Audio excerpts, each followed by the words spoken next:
Trigger warning. Think for yourself. Question authority. Say what you think. Speak the damn truth. My name is Daryl. I'm a co-host of Your Two Dads, and with me is my other co-host, which is also my cousin, Joe. Joe, why don't you tell us a Hi, little bit about Daryl. This is Joe. tell us Hi, about everyone. tell us a little bit about yourself and how, Well, I'm a father just like Daryl is. We had a lot of good conversations about as we go through this journey of being a father and trying to do things the right way. And we wanted to record some of these things that we came up with to help other fathers along the journey. yeah. It's the thing for me is being a good father is you actually kind of have to know what you're talking about. The whole do as I say, not as I do. Um, it never worked for me, and so I figured just try to do something different. So I actually want to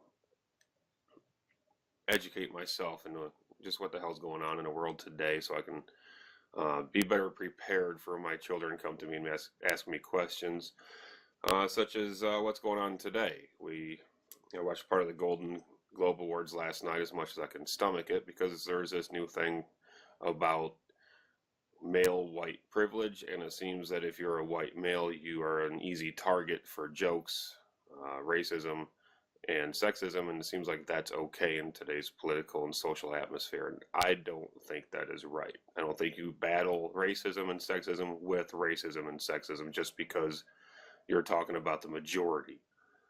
Um, so, I'll point out the double standard in that if you can apply the terms they're using to one of the more traditional terms, that's the target of those kind of comments, and suddenly it's an evil, ugly thing being said.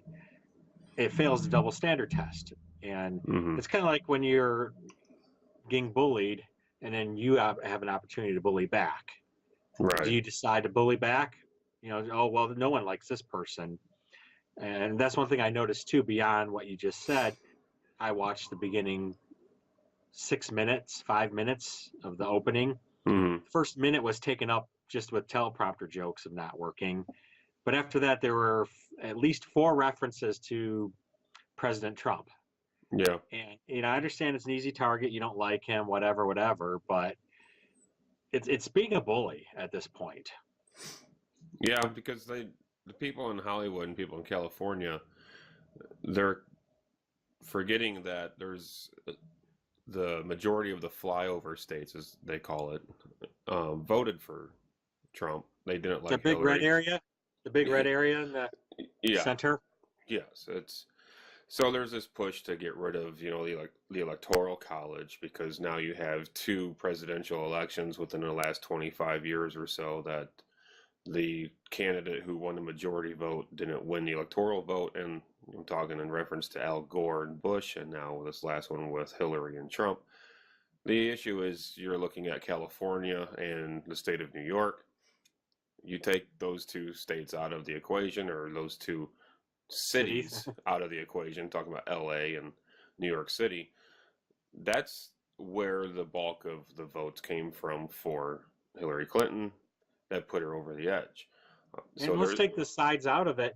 It represents one point of view of life. It's the city. You're not going to vote the same way you would on hunting or things that affect rural people. You could mhm, vote to get rid of farm fences because you never use them in LA. yes, And that's funny you mentioned a popular vote. That was the very first joke given was this is the place where your popular vote still counts. right. So there's a lot of issues that I have with Hollywood, and I never really noticed it so much. And I don't know if and I also used to listen to NPR, and I never noticed how liberal that was until the election that we just had. Um, I couldn't stand listening to NPR for several months after the election because it wasn't about how Trump won or the direction of the country. It was 3 months of how did Hillary lose. So it showed to me that NPR really was left-leaning majority media, and I would hear that from people who were on the right. When I tell them I listen to NPR, they say, "Oh, you're liberal, you're on the left," and I didn't get it. But now since Trump's election, it seems as if the cat is out of the bag on a lot of these agendas. And Hollywood, has they have a lot of power and a lot of influence, not just locally or culturally or socially or politically, but on the national level, but on the global level. They have a far outreach. I see a lot of movies coming out that are pointing out male white dominance, making jokes, cracking jokes. I was just watching an episode of Longmire with my wife on Netflix, and there was a line that someone said that, oh, it turned out the bad guy was the rich white guy. Who would Oh, have wow. who Yeah. would have seen that? It's like I was thinking, okay, well, instantly, if I would have said, "Oh wow, it turned out the bad guy was a poor black guy," I'd be labeled a bigot, a racist, and all of these other things. But it's okay to crack jokes about So if you're rich and you're white men. white, you must be evil, and it's okay Hmm. to categorize them in that pigeonhole like that, which so many people are totally thinking that's actually good.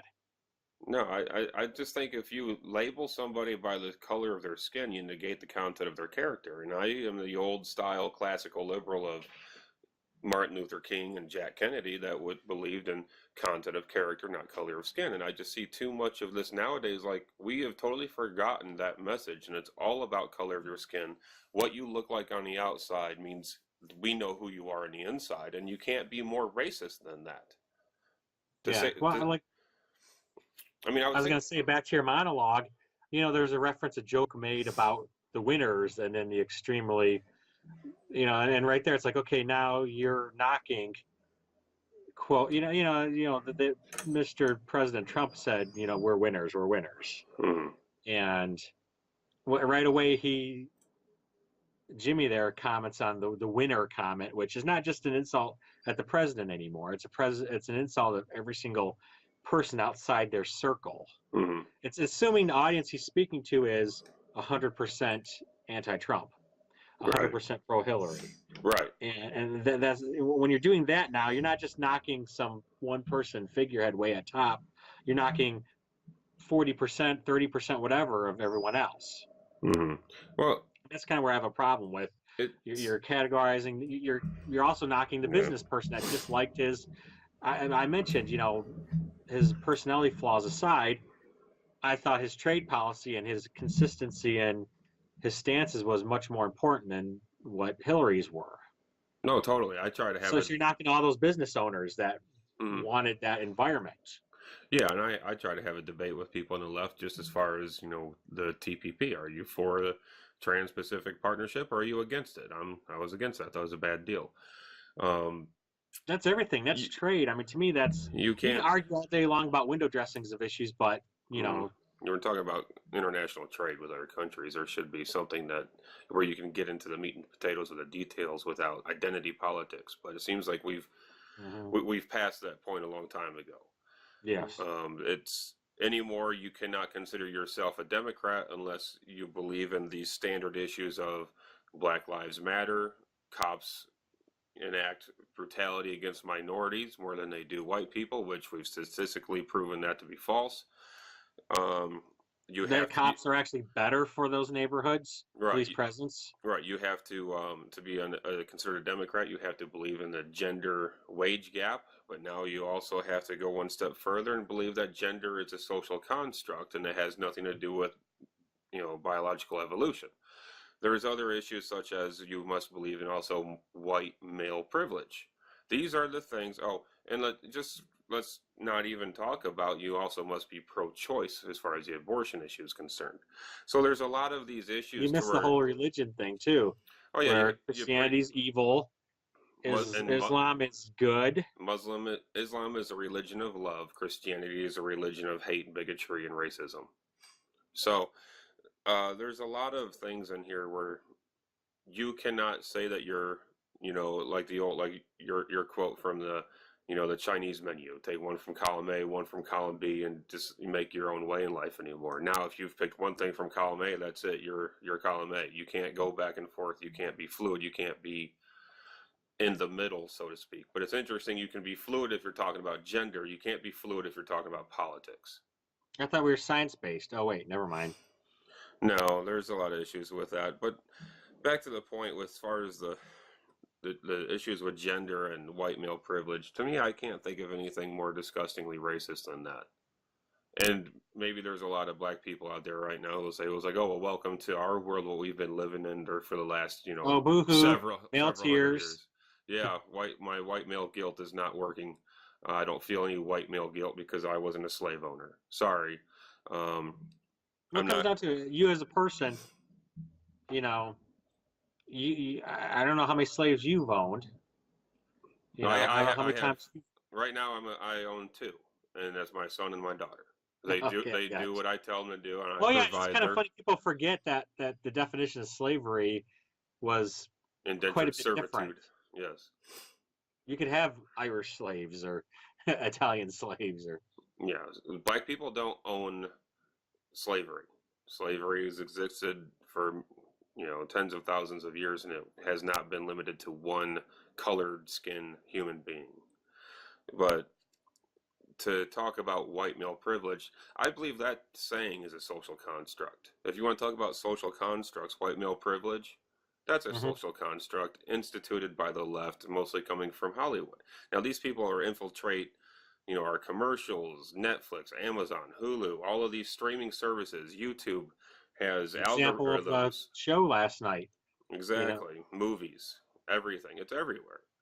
Um, the Star Wars, the new Star Wars movie, I watched, me and my son watched this whole monologue done by Stephen Molyneux on his YouTube channel and talked a lot about, pointing out, look at all these strong female uh, leads and positions of power and look at all of these males who are on the dark side, the empire, and who are just completely incompetent and how come the ego villains driven. always? Yeah, And it's funny that if you look at the old Han Solo from the original, A New Hope, Han Solo is very, male chauvinist pig, white supremacist, I guess. I mean, this is what the left would say. And what did they do? They wasted no time at all and say, here's Han Solo back, and we're going to kill him. yeah. So Hollywood has a big role on the development of young people's minds, especially in the, you know, preteen, teen, college years. Universities are being taken over by the left, and I I'd noticed say that, post tense, yeah, past tense taken over. But yeah, yeah. Now let's test this theory of mine, and let's just wait to see how many people start dressing in black, because that was our big movement last night. Let's all dress in black in solidarity for equality between races and sexes. But it's funny. At the same time, you start trashing the white man. So let's see how that works. I'm curious to see how that works in culture. See a lot of women walking around wearing black clothing because they're trendsetters. Hollywood is the place where trends are set. yeah. I don't know. It's depressing. You don't want your children to be raised in a brainwashed world where that's filling their values. On the Mm-hmm. other hand, you don't want them to be socially weird and ostracized and not enough to where we're social creatures. If Mm-hmm. they want to participate in society without seeming like they're going to be going, the way you don't want them feeling like they should be living on a compound with 100 people away from any television. Right. So where do you get that thinking that's not heavily influenced with people with social agendas? Well, that's the thing too. Is it's not. I question their motivation for pushing this agenda of gender equality and sexual equality between men and women, when I feel that it pretty much does exist right now. I feel it might be a deeper push to usher in some sort of new age postmodernist agenda where it's the middle class who are jealous of the upper class, who are portraying the people in the underprivileged lower classes. Look at, you're just victims because the people who have money stole money from you and are keeping you And down. where have we heard that philosophy being pushed, where you get this huge class warfare going on, No, this goes back to Marxism and socialism and communism. Hitler did it, Lenin did it, Stalin did it, Mao did it. I mean, everywhere. Castro did it. Anybody who talks about class warfare and segregating people based on social economical status, now they're switching that to race. Like now all of a sudden, if you're I thought white, we're done with this at this point of, yeah, for the most part. I'm not going to say it you doesn't know, exist 100%, but it's not, it's pretty much well shunned. If you walk into a diner and the owner or worker doesn't serve someone who's of color, what's the typical reaction to everyone else around you nowadays? that place is going to go out of business. Yeah, I mean, people are going to stand up and say, "What, you suck. What are you doing?" And you can actually sue And that. the You can actually social that sue is that not the place. social norm anymore. Right. It's not 19 whatever 40s or 30s where everyone else in the diner would gasp and say, "Why isn't the Hmm. owner doing something about that person walking in here?" Right. It's not those days right now. No, it's not. And I personally would, I could say white privilege, whatever, but I know if I witnessed it, I'm in Detroit area, and if someone Arabic was walking in and they're they look and act just like everyone else and they're being discriminated against, I'd be like, hey, they're just trying to live their life. What the hell are Hmm. you doing, buddy? Or I'm out of here because I don't want to support your business. Right. The social norms should be We are already there. right. The social norms should be just basically about following the law and obeying, basic social rules as far as etiquette and politeness are considered. But now Uh, they're moving into this punishment phase where you're guilty now oh because yeah. you're part of that former society that was before you were born. Right. Right. If I recently bought a new car, so okay, I got a good deal on a good car with a low interest rate. Obviously, because of my white male privilege, has nothing to do with my credit score. Oh well, maybe your credit score has to do with your white male privilege. Well, several years ago I had a credit score of 430, so maybe you can explain to me where white male privilege helped me with that because it just didn't. It's an Um, excuse for, I understand neighborhoods, I understand past, and okay, so let's say there's certain groups that it sticks with worse. hmm You go to Detroit and it's 80% a minority group, and that's where your high interest rates and everything are. Well, let's address the crime area, which is actually an economic issue. hmm If a certain group of people happen to fall more into that, well, let's work on that with an open mind and unbiased review. hmm Don't try to pretend it's something it's not, because you're not going to truly help anyone that way. Just the same.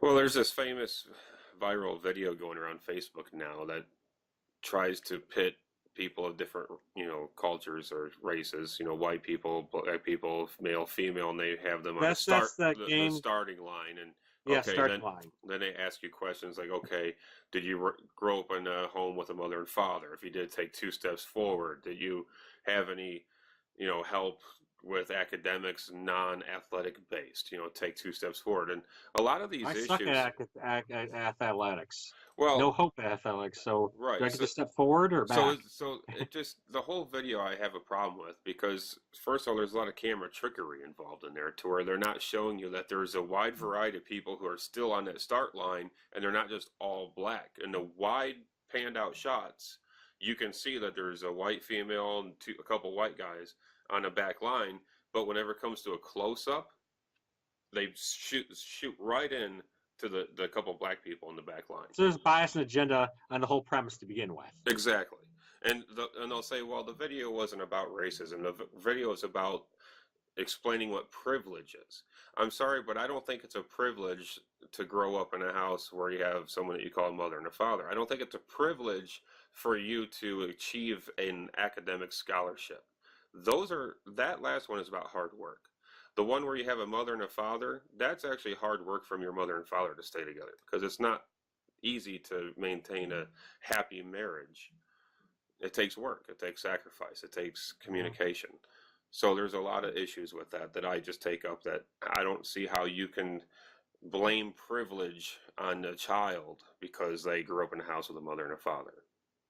And it's also um, very disrespectful to just assume that if you grew up in a single parent household or a broken home or a a home where you have a stepfather or a stepmother, that all of a sudden, because of that demographic or that, you are somehow disabled compared to someone who is privileged. Because what's the opposite of privilege? Handicap? So are you Yeah. handicapped because you were raised with a stepfather or stepmother or a single parent?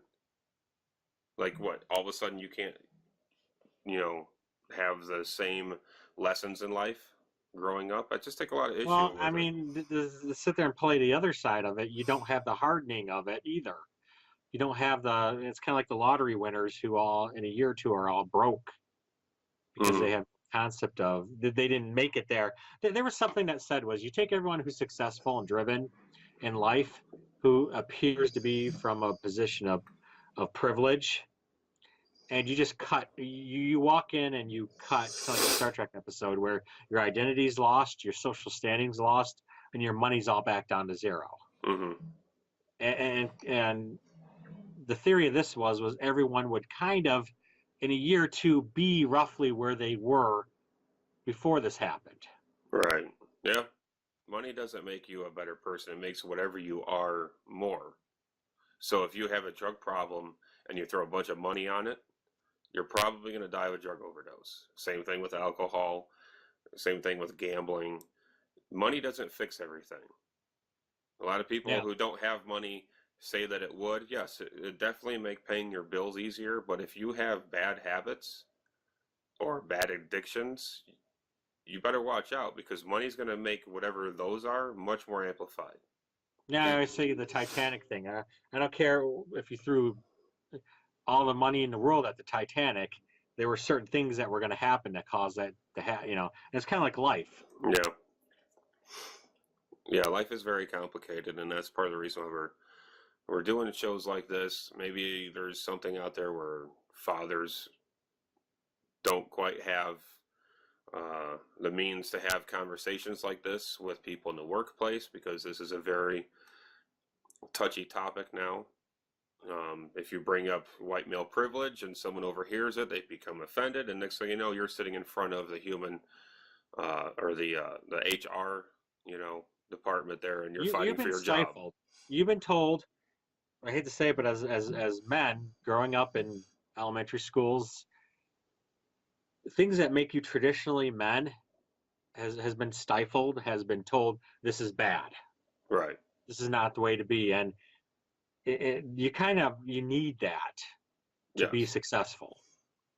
Yes. Nobody likes weak people who are constantly. I mean, it's going back to what we women were told for decades. Stop being who you are. Don't express yourself. Don't be strong. Be polite. Be this, and it's really getting kind of reversed Yeah. The for the pendulum. last couple of decades Hmm. when it comes to what comes natural and normal for men. Yeah. It seems the pendulum is swinging way far in the opposite direction instead of finding that middle ground balance. And that is life. The pendulum swing. It happens in politics. It happens in wealth cycles. It happens in physical, like sine wave. Basically, anything physics wise, you have the same pendulum effect and Hmm. apply to our social standards. Right. So we're doing our job by doing this show by offering the resistance to that pendulum swing that will help keep it balanced by coming back to the other way. If there's no resistance to this movement, then we are going to wind up in male gulags and male prison camps because we are going to be deemed the enemy of the state. Sounds a good place to sum it up for me. All right. We'll see you next time. Thanks for watching.